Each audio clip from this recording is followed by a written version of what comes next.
여러분 안녕하십니까? 마하나임 뉴스입니다. 오늘 저는 그 분노보다도 말이죠, 두려움으로 이 방송을 시작을 합니다. 교회 분쟁 때문에 드리는 얘기가 아니고요, 목사의 입에서 자살이라는 말이 나왔습니다. 여러분, 그것도 말이죠, 남포교회 원로목사 박영선 씨 입에서 나온 얘기입니다. 도대체 여러분, 뭐 설교의 대가라고 그러고 뭐 책도 많이 쓰고 많은 사람들이 존경하고 공경했다고 그러는데, 도대체 여러분 이게 말이 되는 얘기입니까? 일단 관련 뉴스 헤드라인을 한번 보겠습니다. 자, 박영선 목사 다 내려놓을 테니 아들만은 제대로 보내달라. 이 아들 때문에 이거 문제인지 말이죠. 도대체 이분이 정신줄을 놓지 아니하고는 어떻게 목사라서 이렇게 자살이라는 얘기가 나왔을까요? 자, 설교는 어떤 제 장로님이 말이죠, 설교 이제 그만하시고 좀 쉬시라 이렇게 제안하니까, 설교는 평생 사명이다, 내가 설교를 못하게 되면 나는 자살을 하겠다, 그렇게 이야기를 했다는 건 아닙니까? 여러분 어떻게 생각하십니까? 여러분이 볼 때는 이게 말이 된다고 생각하십니까? 자, 여러분, 상식선에서 말이죠, 일반 평신도들도 입에 담지 못할 얘기를 이 교계의 원로라는 사람이 왜서 설교 못하게 하면 자살하겠다, 이거 말이 된다고 생각하십니까 여러분? 자, 이 얘기는 어디서 어떻게 나왔느냐면은 지난 18일 날 말이죠, 남포교에서 예산안 심의를 위한 공동의회가 열렸습니다. 일단 그 예산안은 공동의회에서 부결이 됐습니다. 제가 이제 별도로 방송을 해드리겠습니다만은, 그 부결 직후에 말이죠, 부결해서 뭐 모였다기보다도 원래는 당의 그 간담회가 아마 계획이 되어 있었던 것 같습니다. 그 자리에는 이제 은퇴 장로를 포함해서 그 교회의 모든 장로들이 다 참석을 했다고 합니다.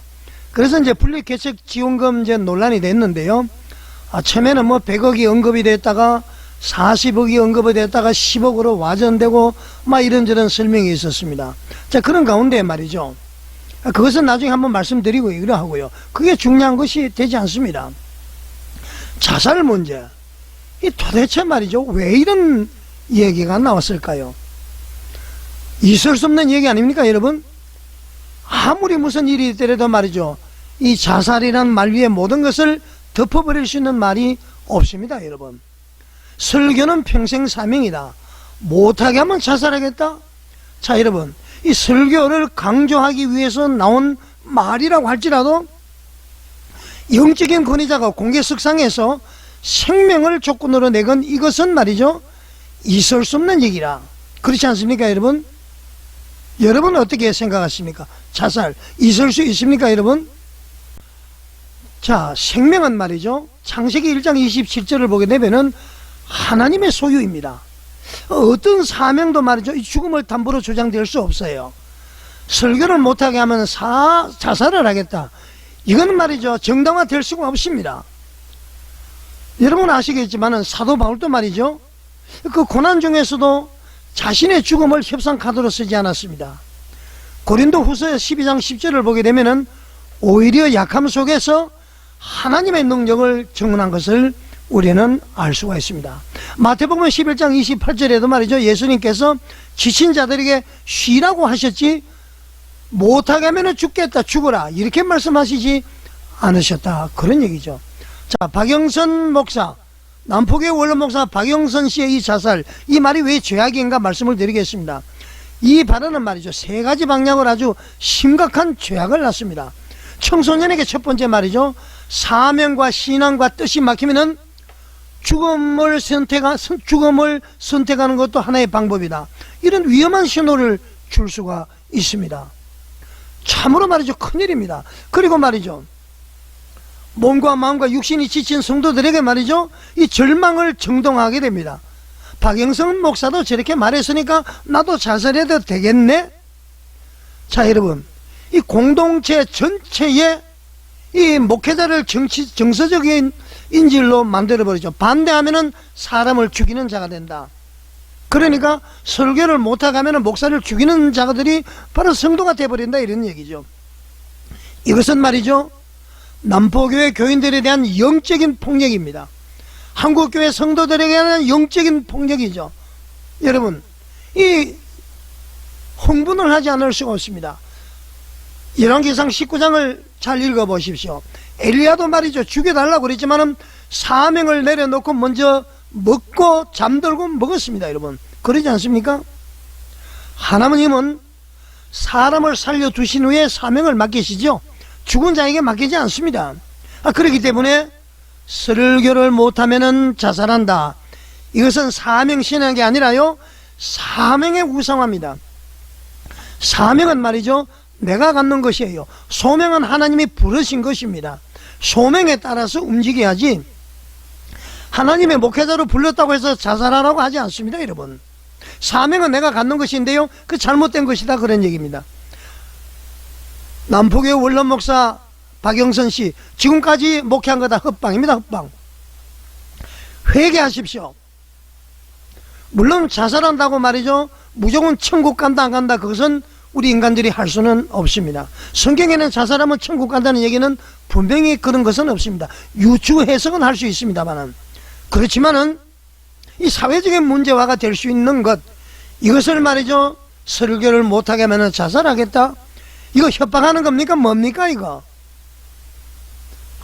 정말로 말이죠, 한국교회 완전히 썩었습니다. 썩었어. 어떻게 이런 얘기, 자기가 하나님인가요 여러분? 자, 이 당의 간담회에서 마지막으로 나온 얘기가 말이죠, 박영선 목사의 말도 많고 탈도 많고, 박영선 목사가 아주 똑똑하다고 이야기하는 박병성 목사, 음주 문제가 나왔습니다. 술 마신 거 말이죠. 이 뉴스엔조의 기사 말미에 보면은 이건 녹취의 내용이에요. 그 당회에서 나온 녹취에 나온 내용입니다. 녹음에서 나온 내용이니까 전혀 거짓이 아니죠. 이 박병성 목사의 음주 문제가 제기가 됐는데, 박병성 목사는 내부적으로 다 소명을 했다, 이렇게 입장을 밝혔다는 겁니다. 아니땐 꿀떡에 연기가 나지 않듯이 분명히 술을 먹긴 먹은 것 같습니다. 물론 음료수를 먹을 수 있는데, 한국교회에서는 말이죠, 금주 금년이 완전히 아직까지 한국교회, 우리 기독교인으로서의 지켜야 될 윤리적인 신앙적인 도덕으로 되어 있습니다. 그러면 잘못된 것이죠. 나의 행위로 인해서 다른 사람이 실족을 하면은 차라리 연자 맷돌을 목에 담아서 바다에 빠뜨리는 게 낫다. 박병석의 음주 문제로 다른 사람이 실족한다면은 박병석 목사는 그렇게 해도 할 말이 없어야 된다, 이런 얘기입니다. 자, 일단 박병석 목사의 음주 문제에 대해서는 공적으로 말이죠, 검증이 필요한 것이기 때문에 더 이상 말씀을 드리지 않겠습니다. 자, 여러분, 자살, 목사가 말이죠, 원론 목사가, 존경을 받던 목사가 희망을 주지는 못할지언정 내 뜻대로 안 되면 자살해도 된다. 여러분, 맞습니까? 성경은 분명히 말씀합니다. 그렇지 않습니다. 내 뜻대로 안 되면 자살하는 말씀 없습니다. 여러분, 교회는요, 어떤 상황에서도 생명을 붙드는 곳이어야 됩니다. 살리는 곳이 되어야 된다, 이런 얘기입니다. 자, 남포교회 성도 여러분, 정신을 바짝 차리고요, 제가 방송을 했었죠. 박영선 목사 면직 출교하라 그랬죠. 이 양반 면직 출교해야 됩니다. 아니면은 병원으로 모시고 가서 진단을 받아보시기 바랍니다. 어떻게 입에서 이런 얘기가 나올 수가 있습니까? 한국교회 개혁 혁신이 되어야 됩니다. 완전히 기경을 해야 됩니다. 갈아엎어야 됩니다. 이 시대에 마르틴 루터가 나오기를 간절히 바라겠습니다. 여러분, 만나임 뉴스에 공감이 가신다면은 구독과 좋아요, 알림 설정, 그리고 댓글로서 여러분의 의견을 남겨주십시오. 자살, 기독교인으로서 하면은 되지 않습니다. 무조건 죄가 되는 것입니다. 시청해 주셔서 감사드립니다.